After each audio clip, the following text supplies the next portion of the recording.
નમસ્કાર દર્શક મિત્રો, આપ જોઈ છો ટીવી ન્યૂઝ ગુજરાતી। હવે જોઈએ અગત્યના સમાચાર। સુરેન્દ્રનગર જિલ્લા હોમગાર્ડ્સ કચેરી દ્વારા સૌરાષ્ટ્ર ઝોન કક્ષા હોમગાર્ડ્સ રમતોત્સવનું આયોજન ધ્રાંગધ્રાના ઝાલાવાડ ગ્રાઉન્ડ ખાતે કરવામાં આવ્યું હતું, જેમાં સૌરાષ્ટ્ર ઝોનના કુલ 12 જિલ્લાના હોમગાર્ડ્સ ભાઈઓ અને બહેનોએ જુદી જુદી રમતોમાં ભાગ લીધો હતો, જેમાં એથ્લેટિક્સ, વોલીબોલ, રસ્સા ખેંચ અને કબડ્ડી જેવી રમતોનું આયોજન કરવામાં આવ્યું હતું। આ સ્પર્ધાનું ઉદ્ઘાટન ધ્રાંગધ્રા હળવદ વિધાનસભાના માન ધારાસભ્ય શ્રી પ્રકાશભાઈ વરમોરા દ્વારા કરવામાં આવ્યું હતું। ઉદ્ઘાટન પ્રસંગે ધારાસભ્યશ્રી દ્વારા રમતગમતની પ્રવૃત્તિ દ્વારા શરીર અને મનનો વિકાસ થાય છે તથા આપણું જીવન હંમેશા પ્રવૃત્તિમય રાખવાથી સમાજ તેમજ દેશનો પણ વિકાસ થાય છે।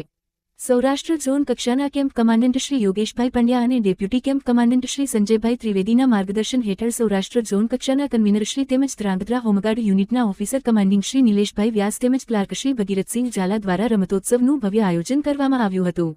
રમતોત્સવના સુચારુ આયોજન બનાવવા માટે ધ્રાંગધ્રા તાલુકા વ્યાયામ મંડળના તમામ હોદ્દેદારો ઉપસ્થિત રહ્યા હતા, તેમજ આ રમતોત્સવને સફળ બનાવવા ધ્રાંગધ્રા હોમગાર્ડ યુનિટના ભાઈઓ અને બહેનોએ ભારે જહેમત ઉઠાવી હતી। રિપોર્ટર નયના જોશી।